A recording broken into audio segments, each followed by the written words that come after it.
normally Dr. Lee Heeb is supposed to be on now, but I have not heard from her. Hopefully, she will get with us. Of course, she is a physician, an orthopedic surgeon, and sometimes she actually thinks her job as an orthopedic surgeon and libertarian advocate is more important than being on this show. I think she's completely wrong, but anyway. A 96-year-old former secretary to a Nazi concentration camp commander. Let me say that to you again. A 96-year-old woman who is a former secretary to a Nazi concentration camp commander was to go on trial. It was to go on trial today for 11,000 counts of accessory to murder. She was a teenager, a typist for a Nazi concentration camp commander. Now at the age of 86. Not 86, excuse me. 96. Now at the age of 96. She's under arrest for 11,000 counts of accessory to murder. Now, the only thing that really surprises me about this story is that it happened in Germany and not in the United States, because there's no statute of limitations on any crimes, and no matter how minor a role you played, and believe me, teenage secretary typist, a job that she was assigned by her government, that's about as minor as you can get. But of course, we must track down anybody and everybody who was apparently in Germany between 1940 and 1945 and prosecute them. A 96-year-old woman went on the lam. She was caught. Not surprisingly. She ran away from her court appearance. How fast can a 96-year-old woman run? She took a taxi to a subway station where she was arrested. 96. Teenage secretary. That's how insane we have become around the world.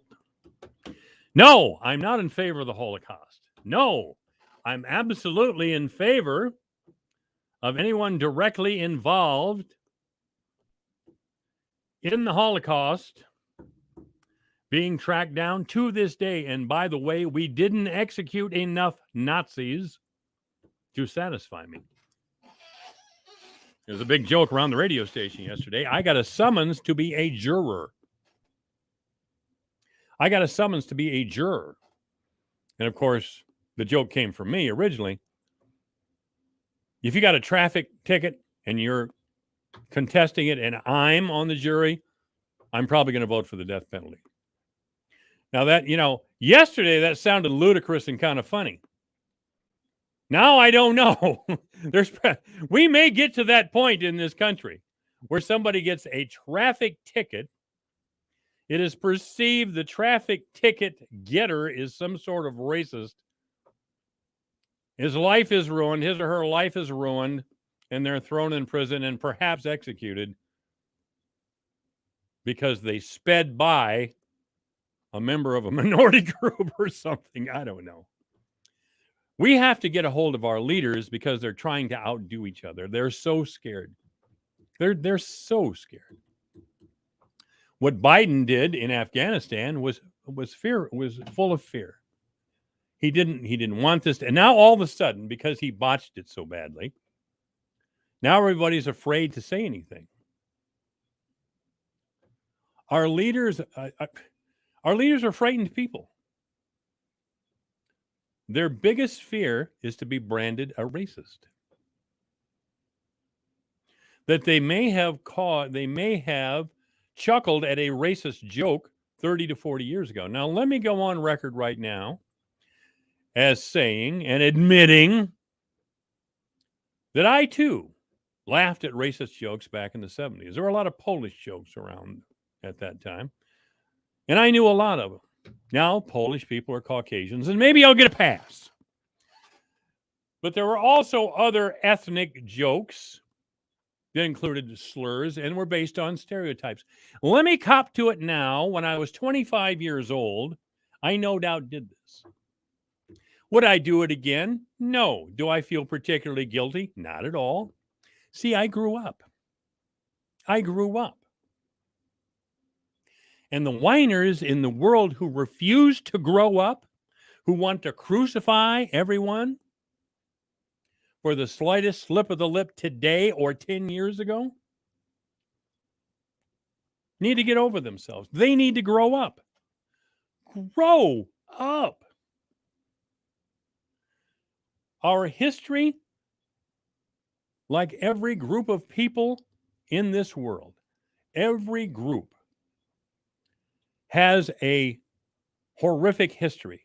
Do you think on the African continent there wasn't tribal warfare? Ghastly tribal warfare? Let me tell you, let me remind you that in Rwanda in the mid 90s, 800,000 people were slaughtered by another tribe. 800,000. So that continues to this day. As promised now, we welcome Dr. Lee Merritt, formerly Dr. Lee Heap. Dr. Lee Merritt to the program. We'll get over the Dr. Lee Heap thing in a little bit. How you doing, Lee? I know. Yeah, how are you? I'm sorry I'm a little bit late.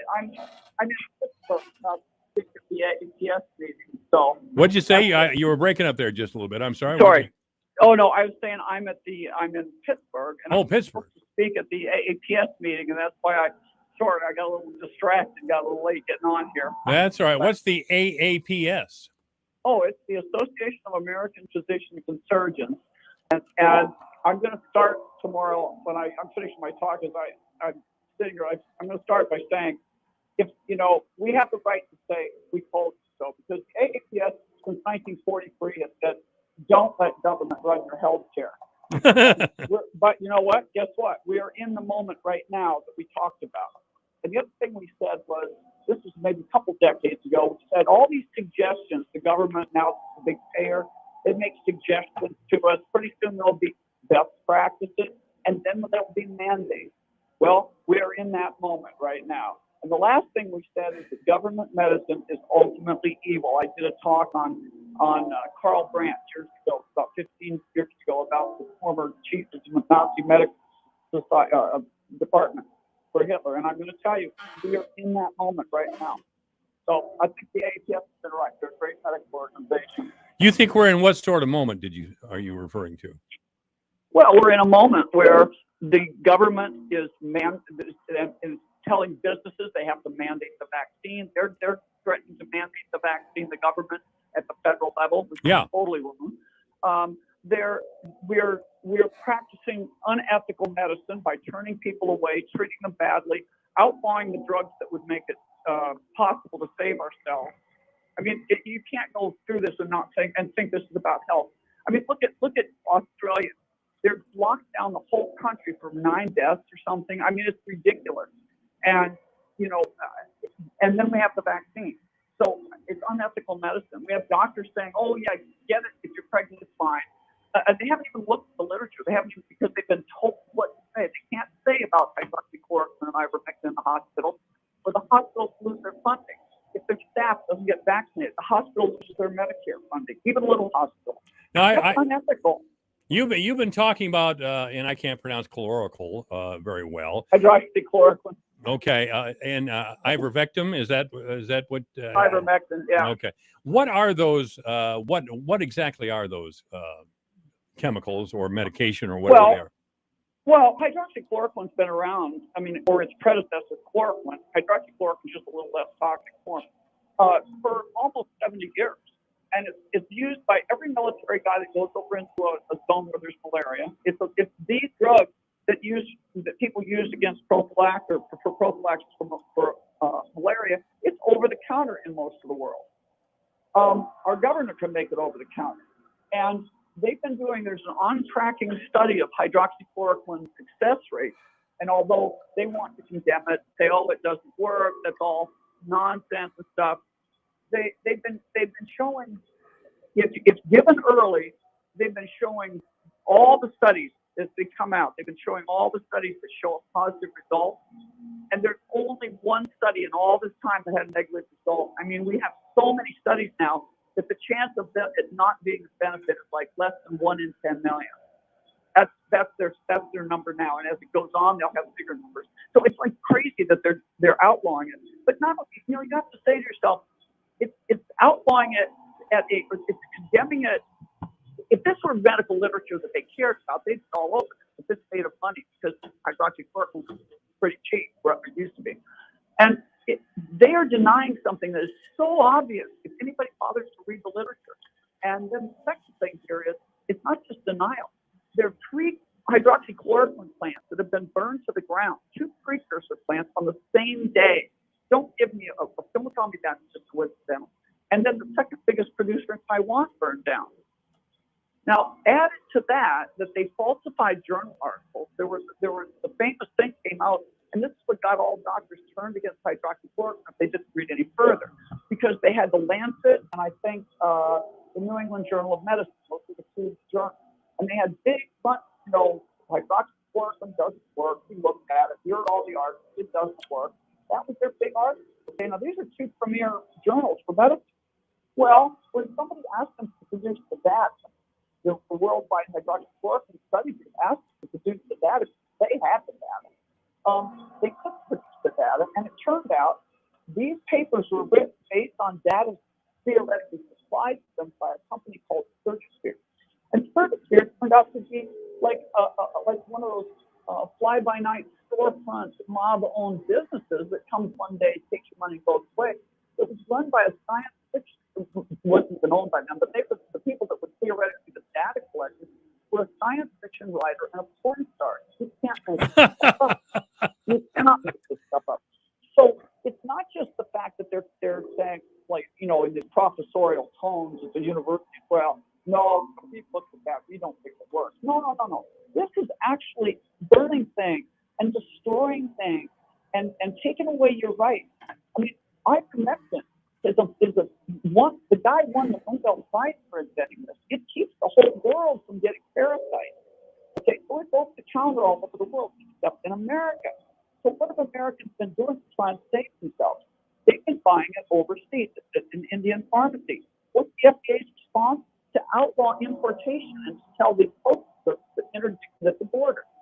And and there are over 73 peer-reviewed studies that show that work, and there's lots more than that. I mean, those are the ones I know about.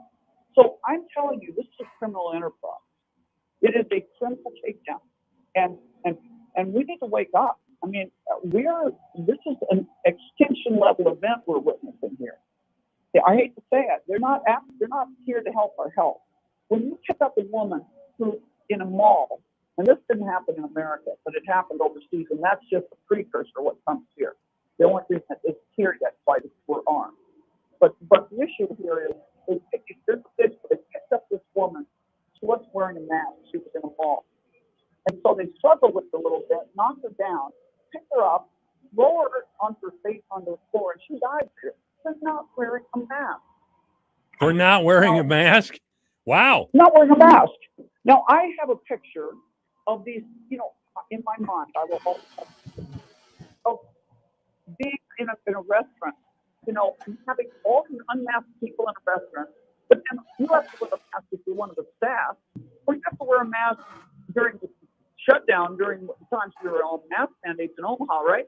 Where we had to walk to the bathroom and put a mask on to walk by unmasked people sitting at a table. Or you had to wear your mask 6 feet into the restaurant, then you could take it off to sit at the bar or to do whatever.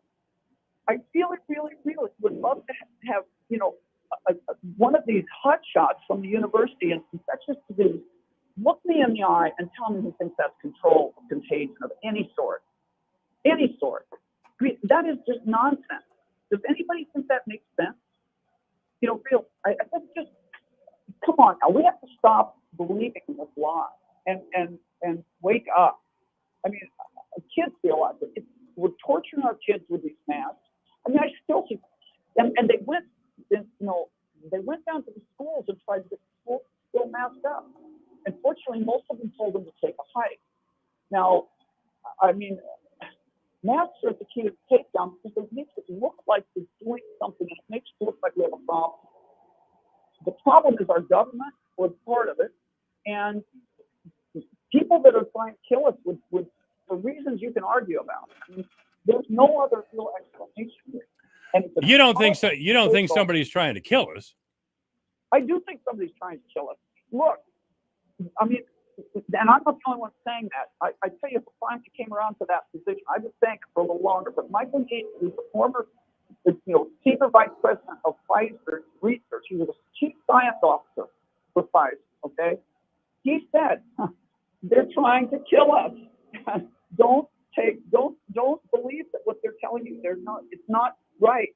And he knows. He worked in allergy and lung disease science for Pfizer. So I'm just, here's just, I mean, besides the fact that they're trying to take away things that we know help, they're trying to give us a vaccine that is demonstrably killing people. I mean, this is just besides the VAERS data, okay? And we can argue about the VAERS data, but the government data out of Israel, when independently reviewed, showed that if you were over 65, you took the vaccine, were 40 times more likely to die of COVID, the actual disease of vaccine resistance, than if you didn't take the vaccine. That was independent review of their government data. Now, I want to think about this. This is the way the vaccine is supposed to work. And I say vaccine is supposed to. I just can't do that on the radio with the little figures in there. But it's insane. We admit, we believe now, and they tell you this, that this is all due to a spike protein, right? It's a terrible spike protein, which is true out there. And that if you get it into your mucous membrane, it can make you sick. And if you're elderly and can't route an immune response, you might die from that. A few particles in your nose, you can die from. How does the vaccine work? These so-called vaccines get into you and make trillions of spike proteins. We know that. Trillions. And it goes all over your body and in the brain. In a couple of autopsies, we don't have enough autopsy material. We don't know much of anything. The tests are completely false. Autopsies haven't been done. They are not treating this like a real disease, like we know how to do.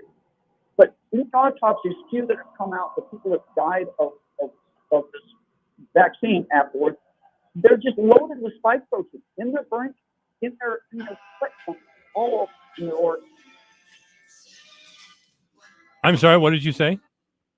I said they're trying. The autopsies show spike protein goes everywhere, and in the people that died and had autopsies after a vaccine, the spike protein is just all over in their brain, their heart, their sweat glands, everywhere. I take it you're not vaccinated. Absolutely not. So I didn't even take the flu vaccine for a lot of years because I read the data on the flu vaccine. And here's an example. If you actually see, doctors are not reading the actual data.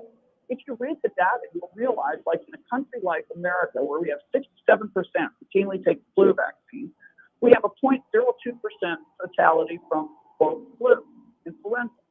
In Estonia, they have 5% who routinely take the flu vaccine, and they have 0.02% mortality from influenza. This, does that make sense? Does that tell you that the flu vaccine is doing anything? When you speak against vaccines, you get bumped off sometimes. But I'm trying. We can't quit lying about this in public. Those of us who know better have to speak out. Everybody who's got conscience right now, they're coming after our children. This is about vaccinating your children. And did you see? I think it was a Massachusetts article. It just came out that I think it was MIT looked at it and said, well, this vaccine could change your DNA forever. Hello, your RNA, even if it's an RNA vaccine, RNA is an epigenetic controller of DNA. It turns on things, it turns off things. The other thing we're seeing is cancers blooming out for people that have been vaccinated. Why? Because they admit they had to dumb down your immune system to put this thing so you'd accept it.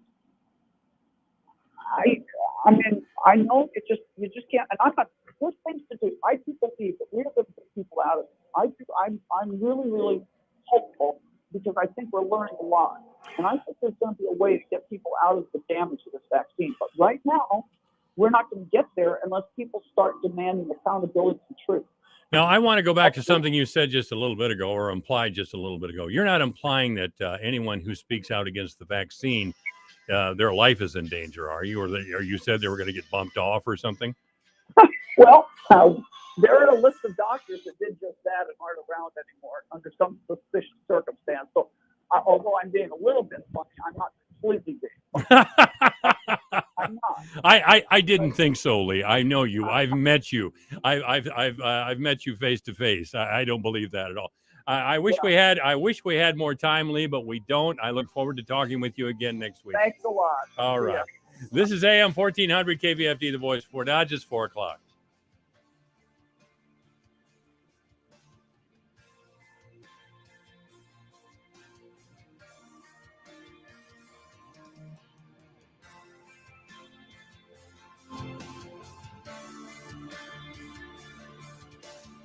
If you're a gearhead or not, you'll enjoy the Under the Hood Car Show every Saturday afternoon from 2 till 4 on the voice of Fort Dodge, AM 1400 KVFD, Fort Dodge.